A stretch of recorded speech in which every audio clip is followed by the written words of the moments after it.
Shalom saudaraku. Selamat pagi. Selamat datang kembali beribadah untuk memuji dan mengucapkan nama Tuhan. Bersama-sama mari kita mempersiapkan diri kita akan menyenangkan hati Dia. Menyembah Dia. Kita menemukan setiap kebaikan lagu-lagu yang bersaya di surga. Bersama-sama mari kita terima kasih ya Tuhan buat hari yang baik ini kami boleh datang kepada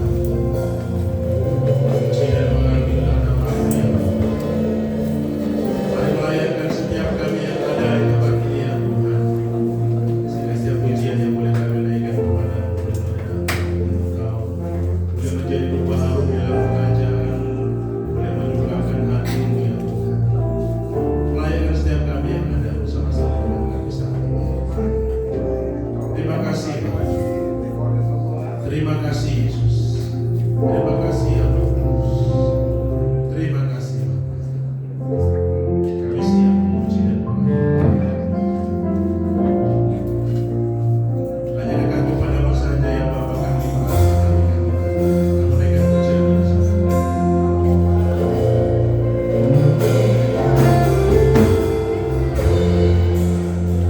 Bahagia dekat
setiap keadaan apapun kami. Jika kami mendekatkan diri kepadamu, kami merasa tenang ya Bapa. Terima kasih buat pujian yang sudah kami naikkan saat ini dan menguatkan setiap kami. Kami siap memuji dan mengagungkan nama-Mu ya Tuhan. Kuasa setan roh jahat yang datangnya bukan dari pada Engkau ya Tuhan, bersatu hati kami panggil nama-Mu di dalam nama Tuhan Yesus Kristus. Kiranya sukacita surga ada bersama-sama kami saat ini. Saudara, terima kasih. Kami siap memuji dan mengagungkan nama-Mu. Haleluya. Amin. Berikan salam kiri, depan, kanan, belakang saudaraku. Kita akan memuji dan mengagungkan nama Dia. Kita akan menyembahkan nama Dia. Ada satu sobat kita yang setia.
kasihnya Yesus.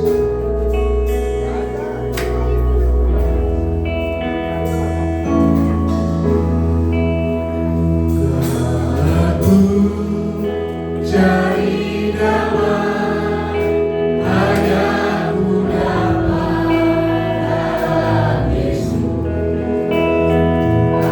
Aku cari ketenangan hanya ku temui di dalam Yesus. Rasaku ku dapat menghiburku.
mencari damai, kami mencari sukacita, kami mencari ketenangan, dan itu hanya kami dapatkan di dalam Tuhan.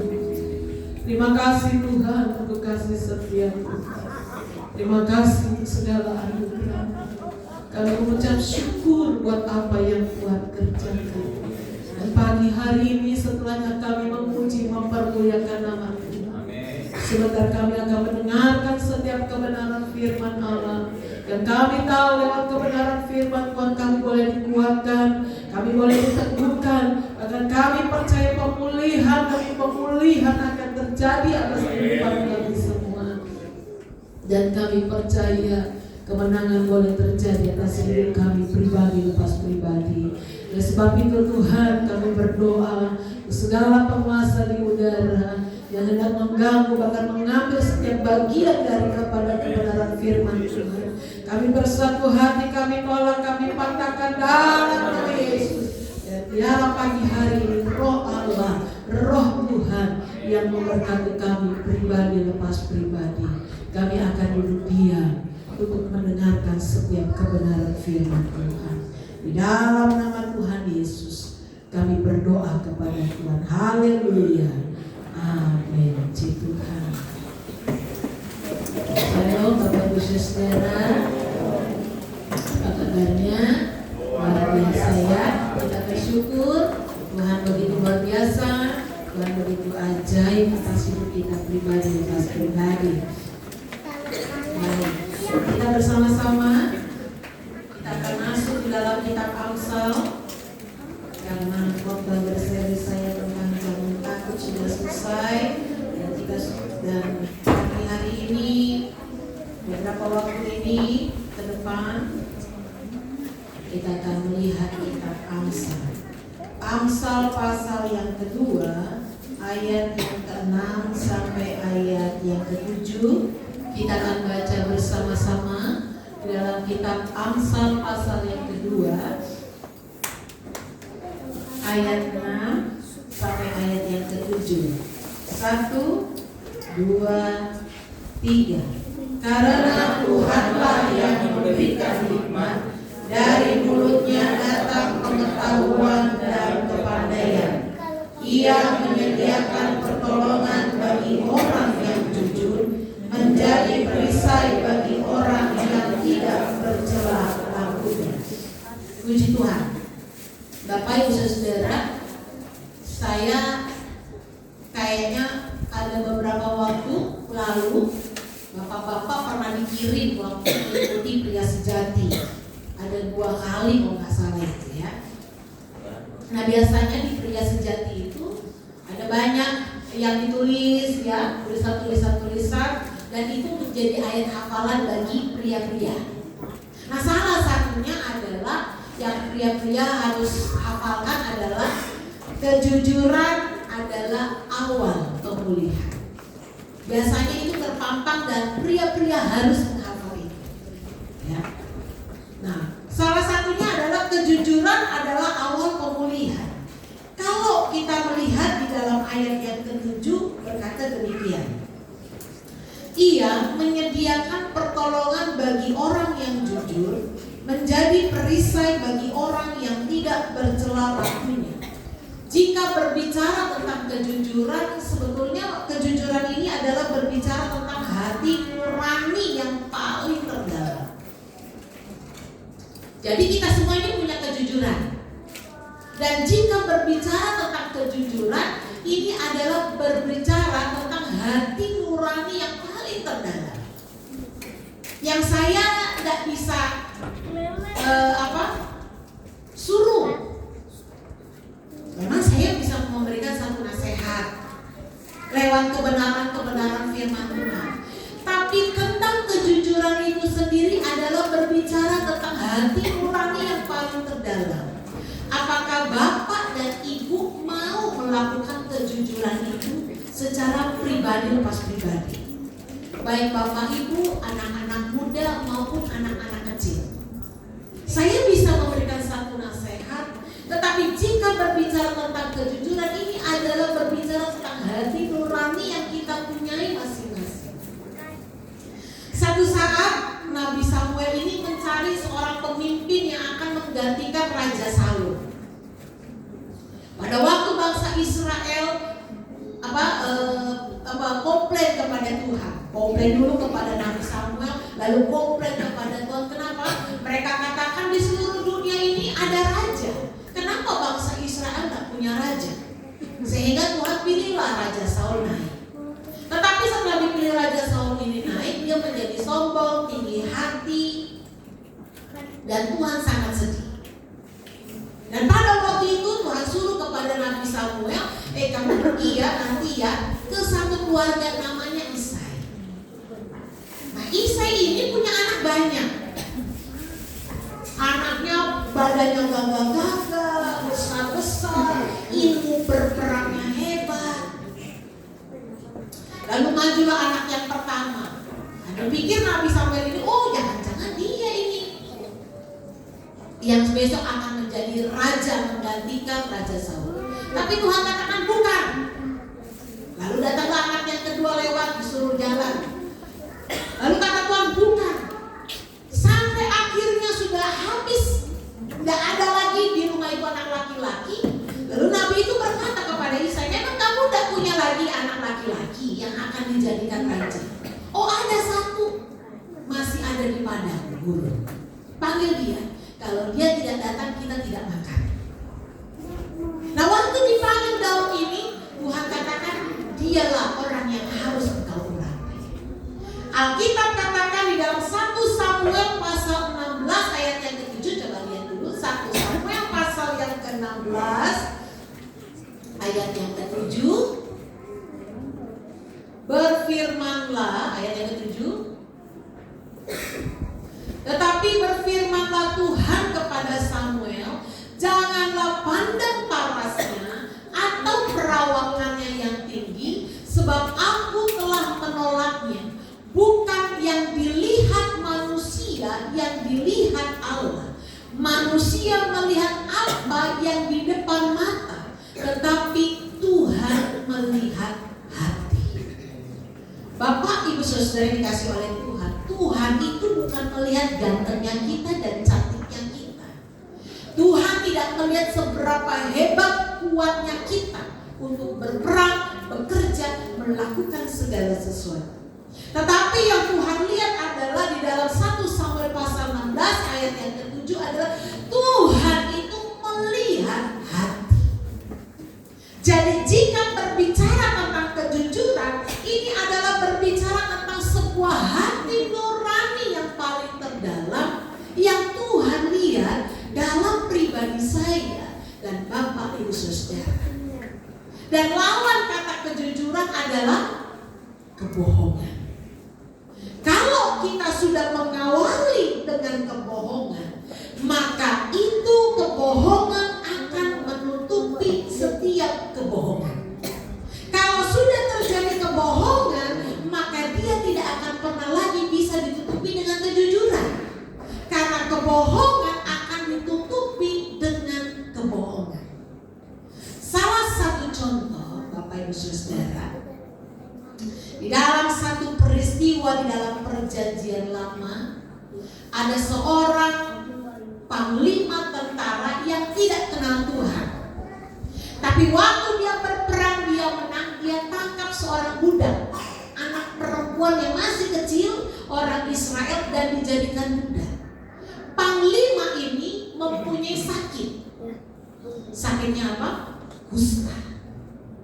Dan panglima ini menulis surat kepada bangsa Israel karena lewat perkataan anak budak yang masih kecil ini, anak perempuan ini, dia bilang hanya ada nabi yang dapat menyembuhkan panglima, dan itu adalah di Israel.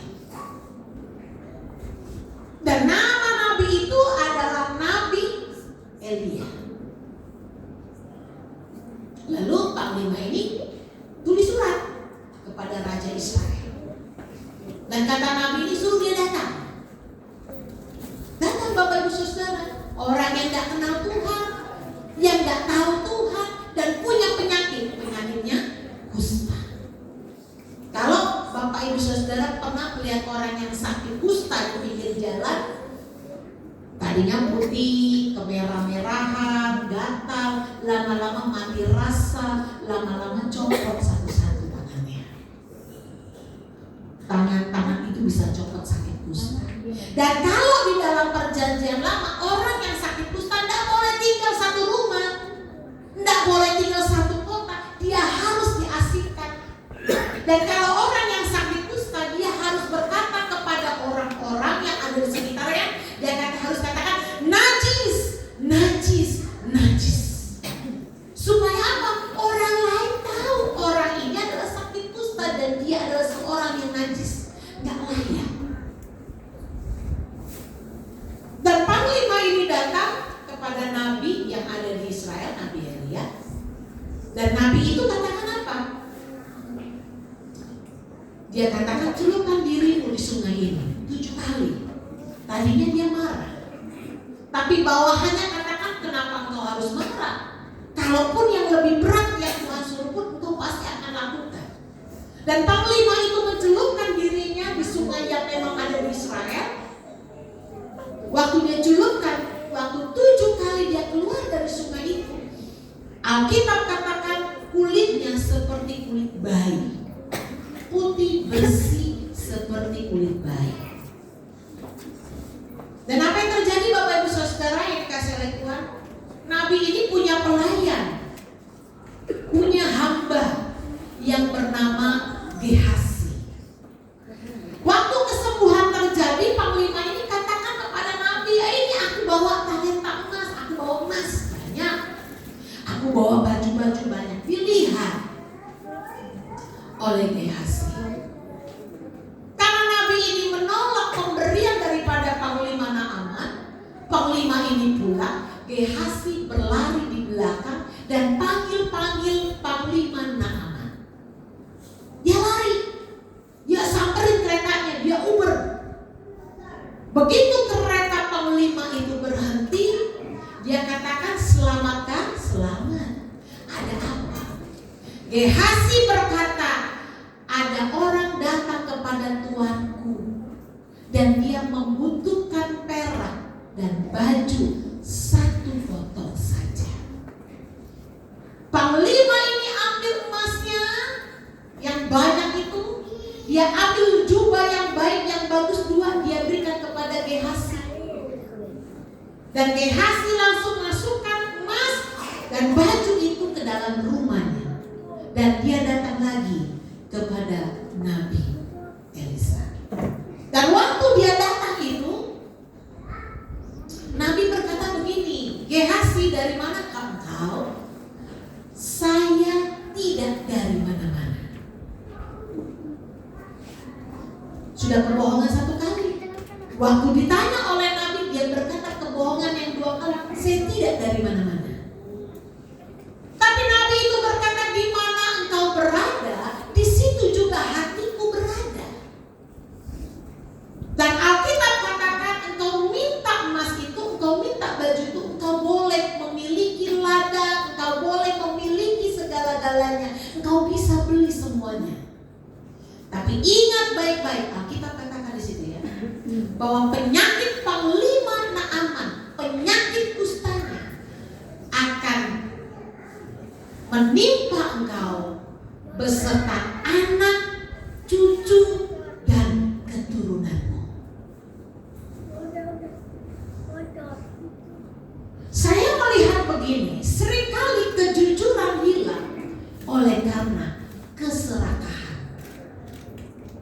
Kejujuran hilang. Kenapa? Karena kita melihat harta yang begitu banyak. Peristiwa yang kedua adalah di dalam perjanjian baru. Sepasang suami istri punya tanah. Dan tanah itu dijual. Pada zaman perjanjian baru, jemaat mula-mula, gereja mula-mula, masing-masing seringkali kalau ada makanan itu dibagikan kepada seluruh jemaat. Punya uang, yang susah akan dibantu. Ada orang yang tidak makan, punya makanan dibagi. Tapi pada waktu itu suami istri ini berniat menjual hartanya untuk diberikan kepada rasul, untuk kepada pelayan-pelayan Tuhan, untuk menopang pelayanan pekerjaan Ananias dan Safira. Lalu suami istri ini bersepakat, nanti bilangnya harganya sekian. Pergilah sang suami menemui rasul. Dia katakan tanahnya udah dijual, lakunya hanya sekian. Anggaplah lakunya 50.000. Padahal lakunya 100.000.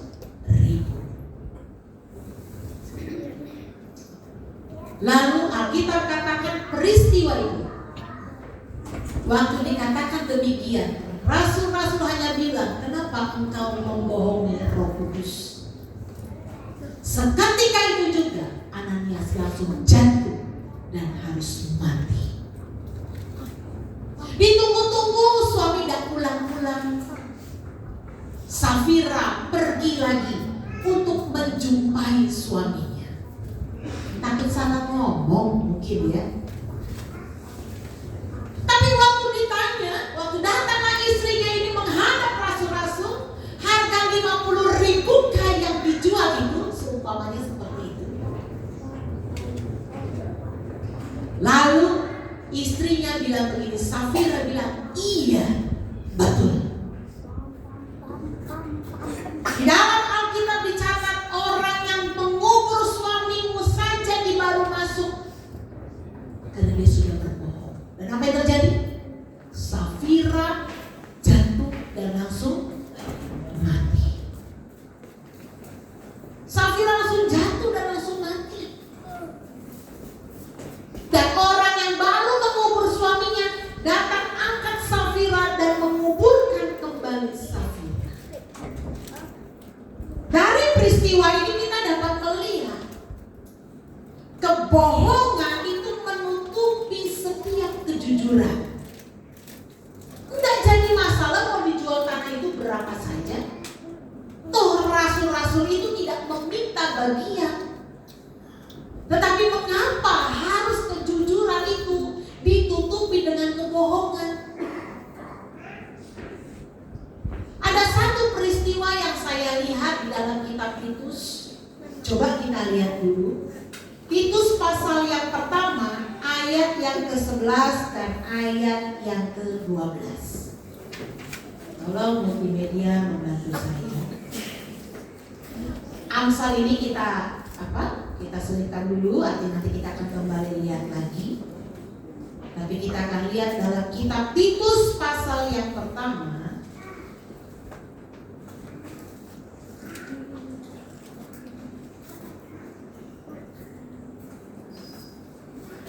ayat yang ke-11 sampai ayat yang ke-12. Saya akan bacakan, Bapak Ibu Saudara silakan menyimak. Orang-orang semacam itu harus ditutup mulutnya, karena mereka mengacau banyak keluarga dengan mengajarkan yang tidak-tidak untuk mendapat untung yang memalukan. Seorang dari kalangan mereka, nabi mereka sendiri, pernah berkata, dasar orang kereta pembohong, binatang buas, pelahap yang malas. Titus adalah salah seorang rasul-rasul, murid-murid daripada Tuhan Yesus. Paulus menulis surat kepada Titus sebagai hamba Tuhan yang melayani pekerjaan Tuhan. Di mana? Di Kreta, satu tempat yang bernama Kreta.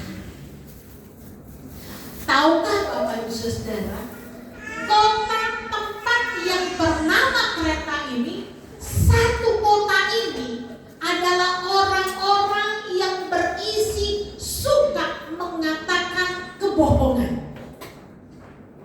Baik itu orang tua, kita dapat lihat ya yang kedua, pasal yang kedua, baik muda-mudi, bahkan juga hamba Tuhan.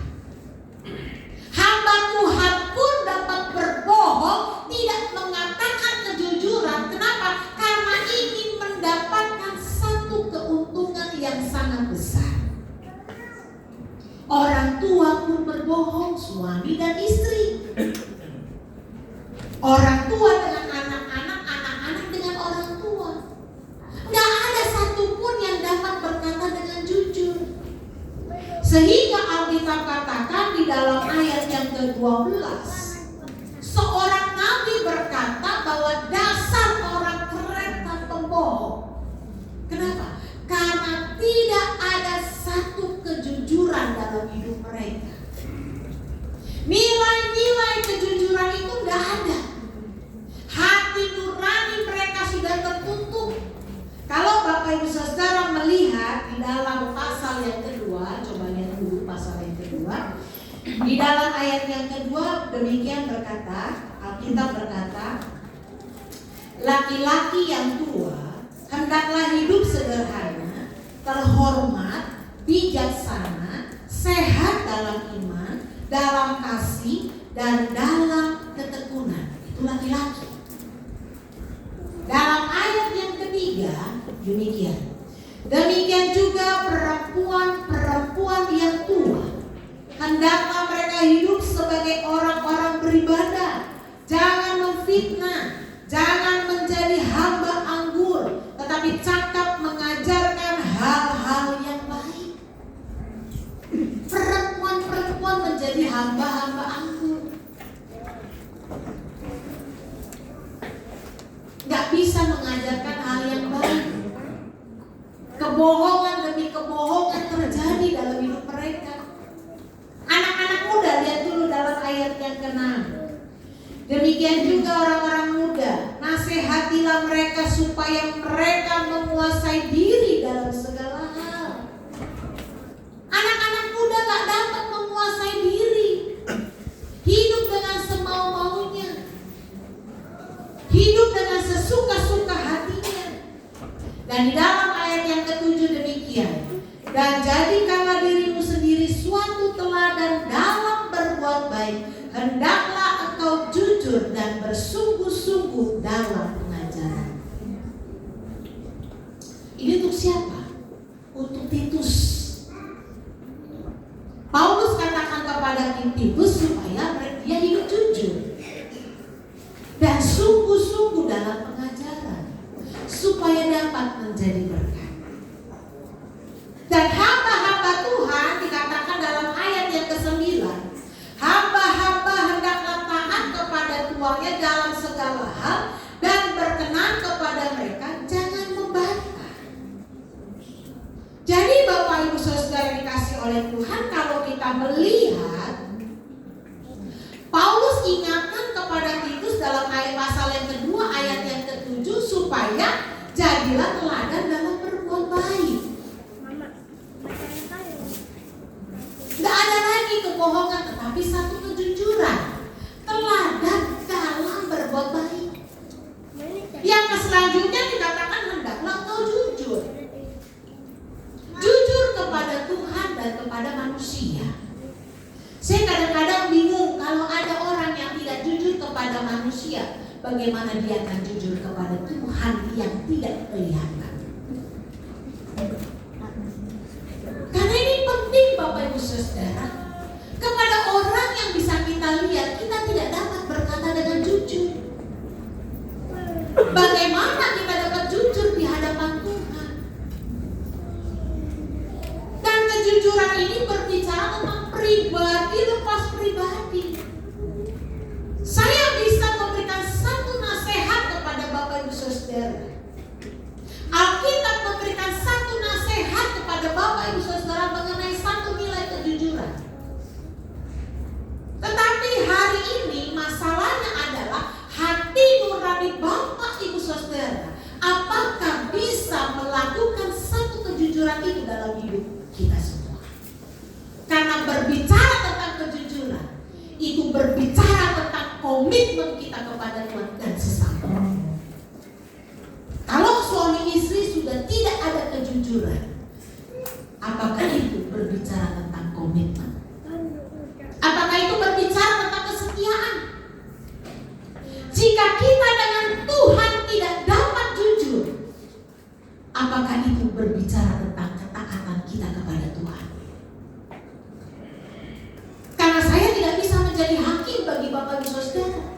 Karena waktu baca ayat ini pun saya berkata kepada diri saya sendiri, sudahkah saya jujur Tuhan di hadapan Engkau? Sudahkah saya jujur Tuhan di hadapan manusia?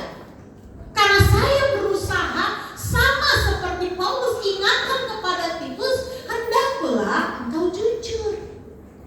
Dalam ayat yang ke-7, hiduplah jujur. Orang pintar banyak, orang kaya banyak, tapi orang jujur itu sangat sulit ditemukan. Saya selalu bilang kepada anak-anak yang tinggal di dalam rumah, mereka punya satu kepercayaan yang saya percayakan kepada mereka semua. Dan saya katakan kepada mereka, tante tidak lihat, mami tidak lihat. Dan saya hanya bisa berkata, saya menganggap kalian adalah orang-orang yang jujur. Jadi kejujuran itu harus kalian pegang dengan baik-baik. Karena nilai kejujuran itu sangat mahal harganya. Betul. Orang yang bisa dapat hidup jujur itu nilainya mahal, Bapak Ibu Saudara. Karena dia sebentar akan diangkat Tuhan secara luar biasa. Zaman dulu suka dibilang begini ya, aduh karena ini guru jujur makanya dia miskin. Oh ini pejabat yang jujur makanya dia miskin. Saya cuma bilang begini, orang yang jujur percayalah pasti Tuhan akan angkat. Orang yang hidup jujur pasti Tuhan akan berkati. Dan kejujuran itu berbicara tentang hati nurani yang paling terdalam. Dan saya nggak tahu Bapak Ibu Saudara, apakah suami dan istri sudah berlaku hidup jujur? Orang tua dengan anak-anak apakah sudah jujur? Apakah anak-anak berkata-kata kepada orang tua dengan jujur? Dan menjadi pertanyaan besar, apakah saya dan kita semua sudah jujur di hadapan Tuhan? Sudahkah kita jujur di hadapan Tuhan hari ini? Ingat baik-baik, Tuhan melihat hati. Dari ayat awal yang pertama saya katakan, waktu Samuel lihat anak Elia, Isai yang ini, waduh tuh bagus Tuhan, ini pasti dia akan jadi pimpinan. Tuhan katakan bukan dia. Datang anak yang kedua, Samuel berkata, oh mungkin dia yang akan jadi seorang raja. Ayo kita katakan, bukan. Sehingga Nabi Samuel katakan, masih adakah anak Isai yang lain? Ada. Di mana? Di padang gurun. Panggil dia pulang. Kalau dia tidak pulang, kita tidak makan. Ditunggu sama Nabi Samuel. Dan waktu Daud masuk, Alkitab katakan apa? Inilah yang harus engkau urapi. 1 Samuel 16 ayat yang ke-7. Manusia melihat rupa, tapi Tuhan itu melihat hati saya dan hati Bapak Ibu Saudara. Kenapa dalam satu gereja seseorang bisa diberkati luar biasa, yang lain hanya alami biasa-biasa, bahkan mengalami satu kemunduran? Karena Tuhan melihat hati. Hati kita yang Tuhan lihat. Mudah Bapak Ibu Saudara bagi Tuhan untuk memberkati saya dan kita semuanya. Tapi selama dalam proses kehidupan yang kita jalani ini, sudahkah kita hidup dalam kejujuran? Sudahkah kita betul-betul hidup dalam kejujuran? Banyak celah untuk kita dapat melakukan satu kebohongan. Betul, banyak celah. Mau jalan A, jalan B, jalan C, banyak jalan. Seperti Gehazi yang tadi sudah saya bawakan kepada Bapak Ibu Saudara. Seperti Ananias dan Safira, contoh yang saya bawakan kepada Bapak Ibu Saudara. Seperti orang-orang yang ada di kereta, bahkan seorang hamba Tuhan berkata, dasar orang kereta pembohong, karena tidak ada kejujuran di sana. Jemaat dengan jemaat tidak ada kejujuran. Yang ada hanya kebohongan demi kebohongan.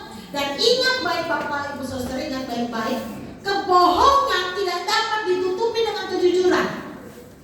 Kebohongan kalau sudah terjadi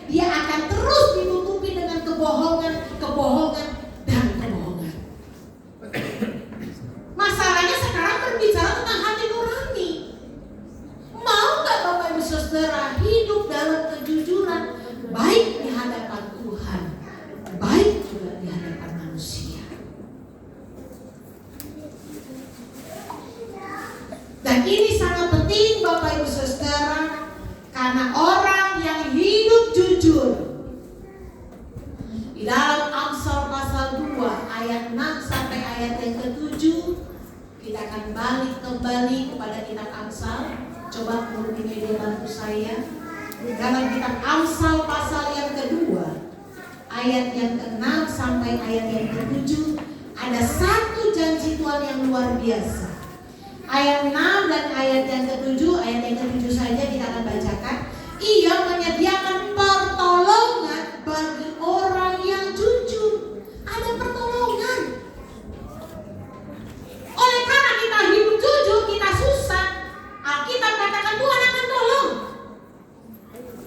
Mungkin karena kita jujur, kita menghadapi satu masalah, tapi ingat baik-baik, Tuhan akan tolong. Dan Alkitab katakan menjadi perisai. Perisai itu pelindung, melindungi, menjagai hidup saya dan hidup kita semua. Menjagai.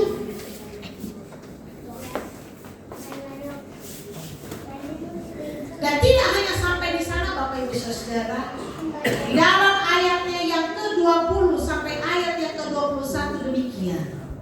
Amsal pasal 2 ayat 20 sampai ayat yang ke-21. Sebab itu tepulah jalan orang baik dan peliharalah jalan-jalan orang benar, karena orang jujurlah akan mendiami tanah, dan orang yang tak bercelalah yang akan tetap tinggal di situ. Orang jujur akan mendiami tanah, yang artinya dia akan diberkati Tuhan di tempat di mana dia berada, dan dia akan tetap tinggal di situ. Bapak Ibu Saudara, salah satu contoh saja, jika anak-anak berbohong kepada Bapak Ibu Saudara, rasanya sakit enggak di hati? Sakit. Jika anak-anak saja berdusta kepada orang tua akan merasakan satu kesakitan yang mungkin membuat kita menangis. Dan pagi hari ini firman Tuhan datang, kitab Amsal datang bagi saya dan kita semua. Mari kita sama-sama hidup belajar jujur. Apa saja sekarang yang engkau ingin lakukan dengan sebuah kejujuran? Mungkin engkau ingin hidup jujur dalam sebuah perkataan. Mari belajar untuk berkata-kata dengan jujur.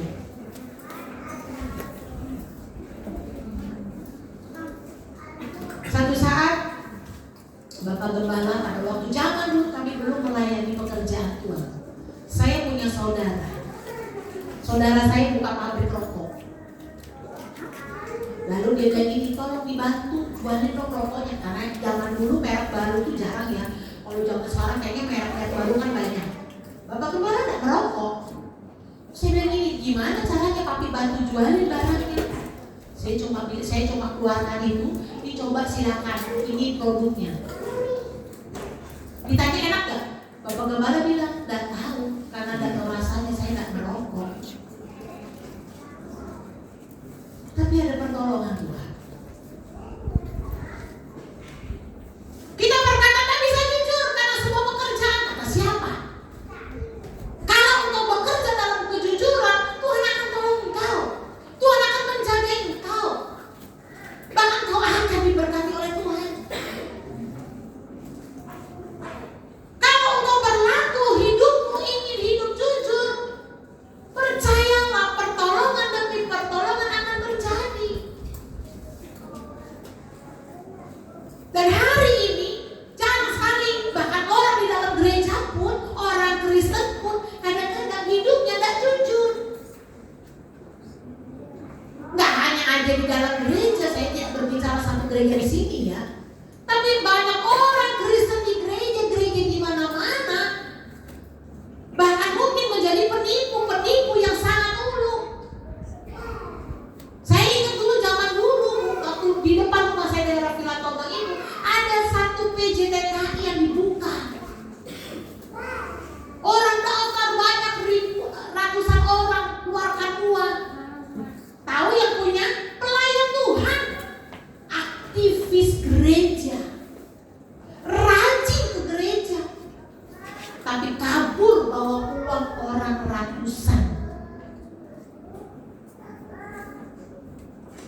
kalau suka pergi sama anak-anak, saya tuh suka pakai masker, kadang-kadang saya tutup. Kenapa? Karena suka ketemu yang ini, ketemu yang itu. Ketemu sampai punya PGTKI. Lagi ngapain Bapak Ibu Saudara? Ikut doa puasa.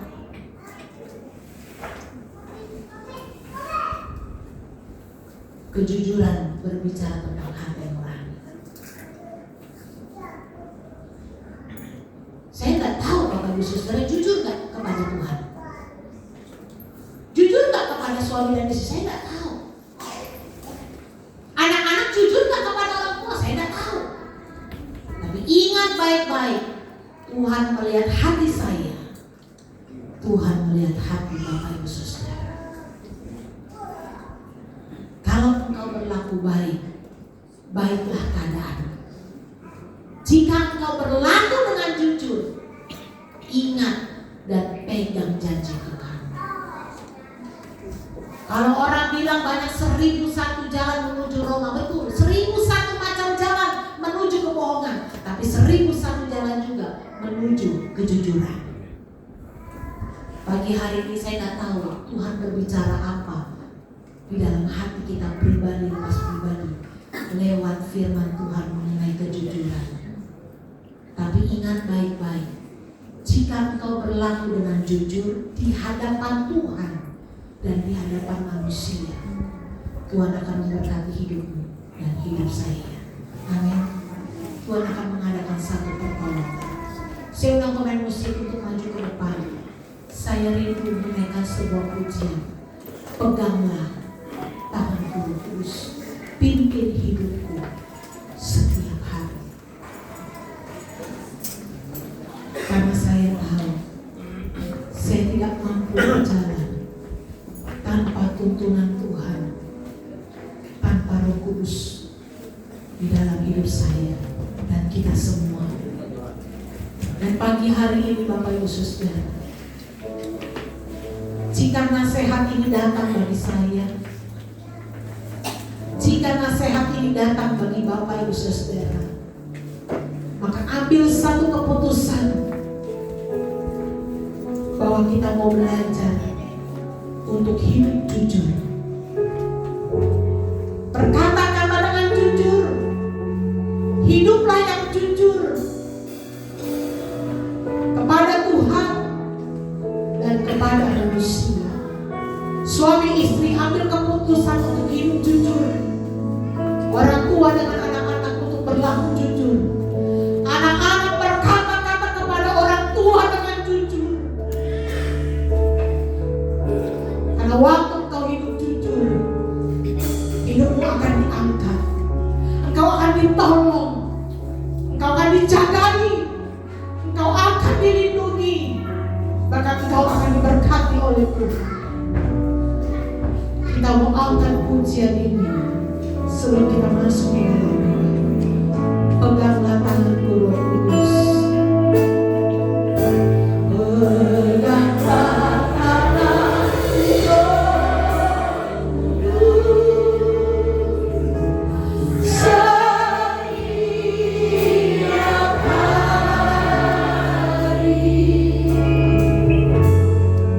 ku tak dapat jalan sendiri.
Kudus, pimpin hidup saya dan kita semua, supaya kita tetap terus berjalan dalam kebenaran firman Tuhan. Supaya Bapak Ibu Saudara tidak tersesat dalam dunia ini. Engkau dan saya hidup sesuai dengan kebenaran. Hidupmu dan hidupku diberkati oleh Tuhan. Kalau kita ambil keputusan untuk hidup benar di hadapan Tuhan, Tuhan akan tolong kita. Tuhan akan jagai kita. Tuhan akan lindungi. Bahkan Tuhan akan berkati saya dan kita semua. Kalau hari-hari ini engkau tidak jujur di hadapan Tuhan dan di hadapan manusia, minta ampun kepada Tuhan. Minta pengampunannya dan ambil keputusan mulai hari ini untuk saya dan kita semua untuk boleh dapat berlaku dengan jujur, hidup sesuai dengan kebenaran firman Tuhan. Kita akan angkat kembali pujian ini. Saya ulang sidang jemaat waktu bagi terjun. Kita akan menaikkan pujian ini. Pengangkatan Tuhan Yesus, haleluya.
pagi hari ini engkau minta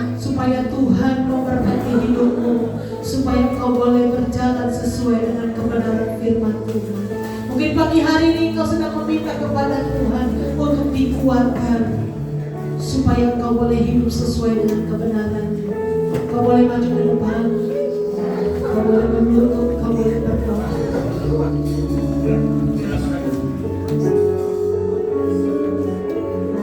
Haleluya Yesus.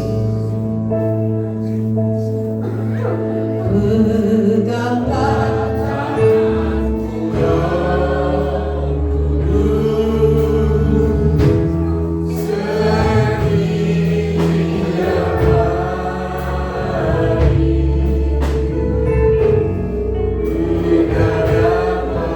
Jalan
Tuhan kembali ingatkan kami untuk kami boleh hidup sesuai dengan kebenaran-Mu. Kami boleh berlaku jujur di hadapan Tuhan dan di hadapan manusia. Terima kasih Tuhan, terima kasih Tuhan ingatkan kembali, Tuhan tegur kami kembali. Dan kami percaya Tuhan akan tolong kami, Tuhan akan mampukan kami untuk berjalan sesuai dengan kebenaran-Mu.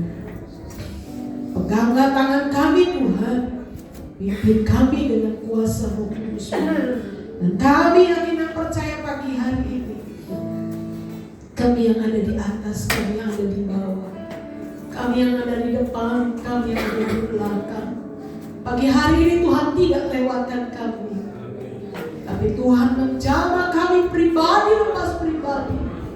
Hati yang keras Tuhan luluhkan, hati yang melawan firman Tuhan, Tuhan jamah kami Tuhan, sehingga firman Tuhan itulah yang boleh dan ada tertanam dalam hati dan hidup kami. Kami berdoa pagi hari ini, kalau ada di antara sidang jemaat Tuhan yang datang dengan masalah, dengan persoalan, dengan tantangan kehidupan, dengan segala sakit dan penyakit, kami bersatu hati, kami berdoa Tuhan jamah dalam nama Yesus. Yang sakit Tuhan sembuhkan, yang lemah Tuhan kuatkan, yang susah Tuhan berikan penghiburan dan kemenangan. Bahkan Tuhan yang memberkati hidup kami. Iman kami semakin kuat, kami boleh semakin dewasa di dalam Tuhan. Bahkan Tuhan memberikan kami sukacita dan damai sejahtera. Bila ketika kami menjalani hari kami tahu ada tuntunan firman Tuhan, ada Tuhan yang memegang tangan kami, dan Roh Kudus yang menolong kami. Terima kasih Tuhan, terima kasih. Di dalam nama Tuhan Yesus, kami berdoa kepada Tuhan. Haleluya. Amin. Haleluya. Saya percaya kita semua berkat dari Tuhan. Teman-teman saudaraku, terima kasih buat Ibu Gembala Bapak Tuhan sampaikan. Saya sudah mengingatkan kita tentang supaya kami kejujuran kepada Tuhan, kepada manusia. Kiranya firman Tuhan ini menjadi kekuatan dan berbagai dalam hati kita lepas pribadi, sehingga menjadi motivasi kita untuk merubah dan yang berubah kita. Kita akan memberikan korban persembahan yang bertugas. Sama jalan Tuhan. Sama-sama kita berdoa. Terima kasih ya Tuhan buat firman Tuhan sudah disampaikan, mengajarkan kami banyak hal tentang apa itu arti dalam kehidupan kami ya Tuhan. Sehingga kami boleh bisa melaksanakan setiap kami ya Tuhan, agar Allah berpuji dan memuliakan. Sebentar kami akan memberikan sebagian dari yang kami miliki yang sudah memberikan kepada kami. Dia akan menyucikan dan kemuliaan kami, sehingga kemuliaan kami boleh menjadi ya Tuhan rupa harum dalam kerajaan. Terima kasih Bapak, saudara kasih. Kami siap memberi dengan ucapan syukur dalam nama khusus kami berdoa. Haleluya.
Ya, Tuhan Yesus memberkati persembahan Bapak Ibu Saudara. Bapak Gembala tidak ada bersama-sama dengan kita pagi hari ini karena Bapak Gembala sedang melayani pekerjaan Tuhan di daerah Cimone, GPIA Karunia.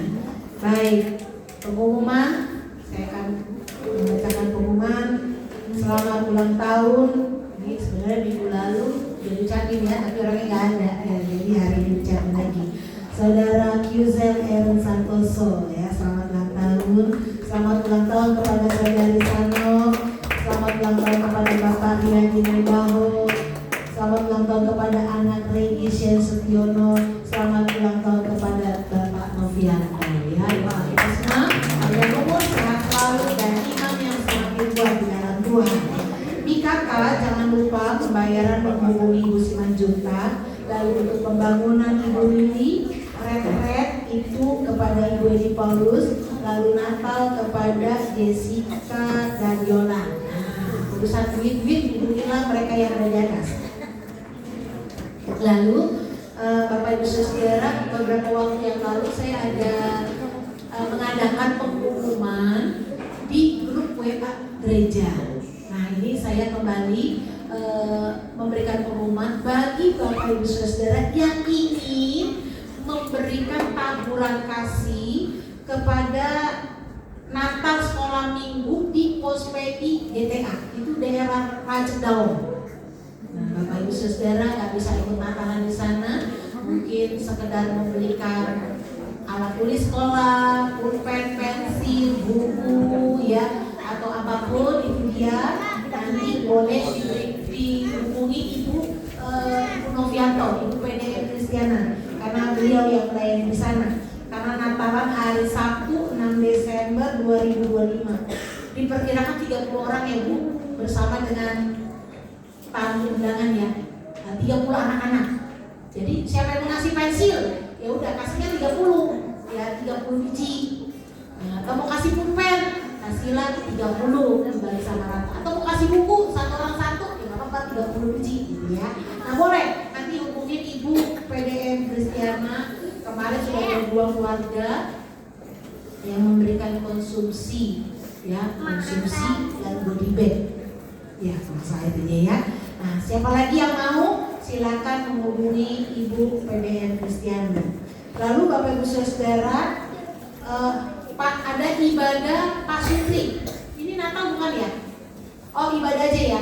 Ibadah gabungan pasutri BPD Banten. Jadi pasangan suami istri. Tapi kalau nggak ada suaminya belum pulang, istrinya mau ikut boleh. Atau istrinya lagi sibuk, suaminya yang mau pergi boleh. Silakan. Itu bisa kumpul di gereja. Itu hari Senin tanggal 24 November. Hari Senin tanggal 24 November ibadah pasutri jam 6 sore di GPIA Karisma Kota Bumi deket ya. Kalau mau barengan dari gereja jam 5:30 yang kumpul berangkat bareng-bareng ya. Itu ibadah pasutri hari Senin 24 November, catat ya Bapak Ibu Saudara. Kalau boleh nanti Ibu siapa tuh Ibu PDM Kristiana bisa bantu catat siapa yang itu supaya konsumsinya di sana disediakan. Ya, itu dia. Yang selanjutnya, yang kedua adalah ada ibadah Natal BPD Banten khusus Komisi Wanita BPD Banten. Itu tanggal 8 Desember hari Senin juga di Hotel Fave jam 4 sore. Kemungkinan kita berangkat dari sini 2:30 karena banyak ibu yang bertugas dari sini. Jadi yang mau ikut daftar juga ya, supaya kita bisa akomodasi, artinya transportasinya ya, transportasinya bisa diperkirakan. Daftar juga kepada Ibu PDM Kristiana karena beliau yang menangani wanita. Baik, kita akan berdoa untuk jemaat-jemaat Tuhan yang tidak hadir pada saat pagi hari ini dan Tuhan tolong kita semua, amin. Haleluya. Semangat Natalnya sudah ada? Haleluya ya. Puji Tuhan, saya mau sudah bangkit berdiri untuk kita akhiri ibadah kita dalam doa. Kami memuji kebesaran-Mu ajaib Tuhan, ajaib.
baik dari saudara Kiusel Aaron Santoso, saudari Sanof, Bapak Rea Binaibawo, anak Regi Sen Setiono, Bapak Novianto. Tuhan berkatilah mereka dengan umur yang Tuhan berikan, biarlah mereka boleh kembali mengucap syukur kepada Tuhan. Umur yang bertambah, iman yang juga semakin bertambah, kedewasaan rohani pun yang bertambah. Bahkan kami yakin percaya kuasa Tuhan yang bekerja secara ajaib dan luar biasa. Kami berdoa Tuhan untuk acara-acara Natal, acara-acara kegiatan, acara-acara yang sudah dibikin, diplanningkan, Tuhan berkati. Kami percaya Tuhan memberkati setiap acara-acara yang sudah kami lakukan, yang sudah kami Tuhan rencanakan. Bahkan setiap persembahan umat-umat Tuhan, baik dari persembahan janji iman pembangunan, dari janji iman Natal, bahkan persembahan ucapan syukur, persembahan kasih, persembahan persepuluhan.